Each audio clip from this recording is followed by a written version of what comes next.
Hi guys, how are you?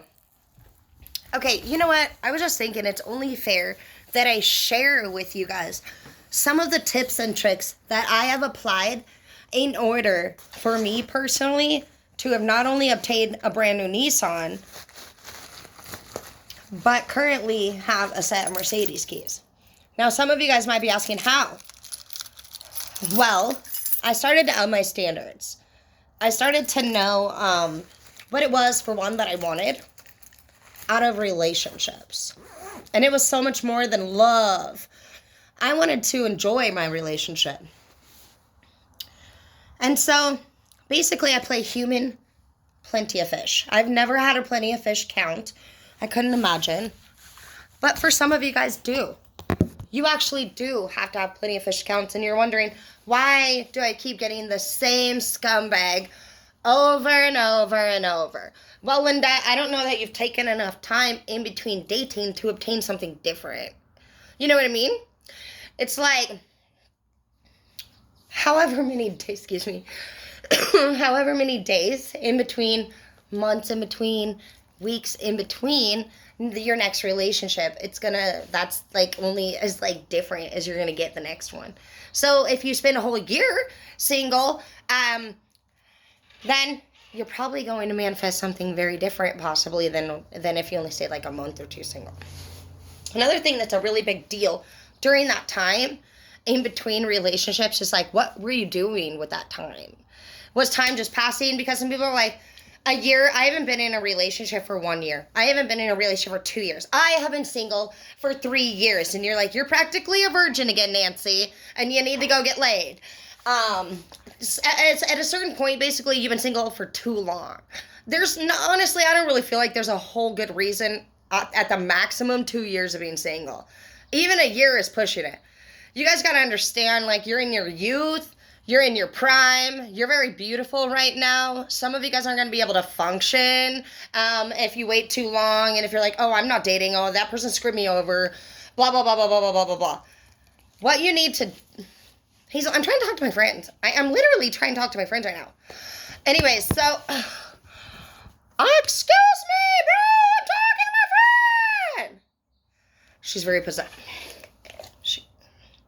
Get a dog. They're just as bad as boyfriend. You can't do anything without your dog all up in your shit. Just get a dog. If you want... Do you know I love you? Get away from me. Ah! You're going to take a bath. Do you want to take a bath? You're taking a bath then. Yeah. It sounds like you're getting a dirty attitude with me. You're taking a bath. Yeah, you better. You want to take a bath? I'm going to put you in a bath. Girl? Oh, no. You're going to take a bath. Let's go. Come on. Bath time. Yep. Bath time then. If you want to play games with me while I'm talking to my friends, I'm taking you to the bath. No. Let's go bath. Come on. Bath time. Yeah. Come on, Hazel. Come on. We got to wash your dirty butt. Yeah. Let's go. Come on. Let's get in here. Bath. Come on. It's a bath time. Bath time. Come on. Come on, girl. Let's do it. Now then, fine. Leave me alone so I can talk to my friend. Yeah. You will take a bath if you argue with me. Sometimes you gotta cleanse people, you know what I mean, of their sins after they argue with you. Anyway, so what did I do?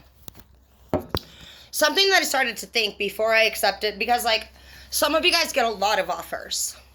And even if you only get one or two, what are some things that you would actually like to see happen on the first date? Do you guys really just want somebody that's gonna message you and say, hey, do you want to do it? You can do it with anybody, bro. And you don't even have to do it for free. So why would you even do it just for fun? Bravo, Ricky. You failed the test. Nobody did it with you now because you're gross. Anyways, I started thinking, what are some of my dream dates? Right off top to my mind, I would love to have dinner next to an aquarium with fucking sharks. Could you imagine sitting at a table and the sharks are in the aquarium? It's like SeaWorld up in this bitch, dude. And I'm just eating my steak and mashed potatoes and not too buttery of garlic bread because I don't like a lot of garlic I like a lot of garlic, but I don't like a lot of butter. Please do not make me mad on my date. Anyways, another thing, like I only personally, like if somebody wants to like literally touch this body, like I've been thinking of where my favorite resorts would be at? Where can we go spend the weekend?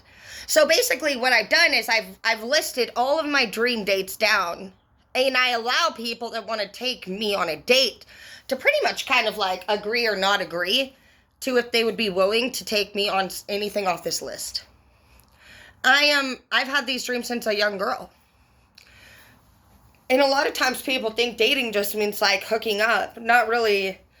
I also really like to like show appreciation to the man that I'm with, because like I've always loved my man a lot. But something that I felt like I was getting involved in a lot of times was like a one-way relationship where I was doing all the work. And I was even honestly a little worried if I was going to be able to love the correct way after my last big breakup, which was Edward. I did date again. I saw somebody and I went on dates for 2 years, only on Fridays. It was a pretty strange situation, but it taught me how to do that. It taught me how to date. It taught me how to live alone. And so for the last 3 years, basically, I've been living by myself, and I love it. And I've learned how to take care of things by myself, whether it's the yard, the finances, or the home, the kids, the picking them up from school, you know what I mean? Whatever it was, I figured it out. And trust me, it was not easy at first.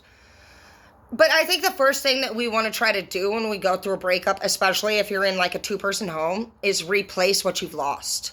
And so we come from this place of panic. And we're like, oh my gosh, who's going to pay this other half of the bills? Who's going to pick the kids up? Who's going to, oh my gosh, you know what I mean? It's completely normal, babe. I mean, fuck, you've been through a lot. Just chill. Anyways, I actually don't sleep with anybody anymore for fun. I haven't in a long time. Years, actually. Except for that one guy. Well, he had this, like, dirt bike, and I'm not gonna lie, he took me for a ride on the bike. Nothing's free in this world, guys. Anyway, so, but yeah, you know what I mean? That was a dream date. So it was mutual. Obviously, if I got to ride on the bike with my arms up, I could have died. Yeah. But I do want to just let you know that if I do ever die, honestly, guys, I've lived a really wonderful life. And you guys will always be able to turn back to these videos and hopefully see the different self-help classes and groups and chats that we've had, and just know that, honestly, you're amazing, and that's why this is all up here. It's because, no, you may not be where you want to be right freaking now, but you're gonna be. And slowly but surely, different events and different circumstances will hit home for you and help you understand piece by piece, little by little. But yeah, to start, if you're single, I want you to think to yourself, what are some of the coolest dates that you could ever imagine yourself going on? Have some that are within the budget range, but don't go to low class. Do not allow anybody to message you and just say, hey, I just want to touch your body for no dang good reason and do nothing ever special for you. No. Because I'm going to tell you right now, for a lot of men, once they get the tang, they go by Felicia on you, okay? It's a weird thing. It's almost like they have this, like, book of girls, like a list, and they're like, they cross you off. It don't matter how good looking you are either. So you'll just be able to be aware of this. Obviously, and it's like, oh, hey, what are you doing? Do you want to do it? No, why would I want to do that? So just so that you don't pass up an option, but I'm pretty sure you're going to know it's not even worth it. Casually just ask these people, because you don't want to be like, what do you do for a living? Because that kind of seems like a little bit like money hungry. What I do is I say, what did you do today? You can do this multiple times. Go ahead and give it. These people are going to text you more than 3 times a week on 3 different fucking days. So I want you to just challenge them and just say, what did you do today? Nobody gets 3 days off a week, bitch, if they work hard. If they don't work hard, ask to take you on a date, and they can't even afford anything off of your dream or fantasy list, bye, Felicia. Otherwise, you're going to stay within the standard that you already know is not doing the trick for you, baby. Anyways, it's working for me. I really am living a really great life right now, and I just wanted to share that with you. My name's Tara Dana, so obviously you guys know that who are watching this on my Facebook, but my TikTok and YouTube followers don't. And I have just the last few years worth of blogs and videos from my life being at a pretty fucking low state, elevating all the way up until this point. And I share it with you because we're going to get through this shit together. I love you.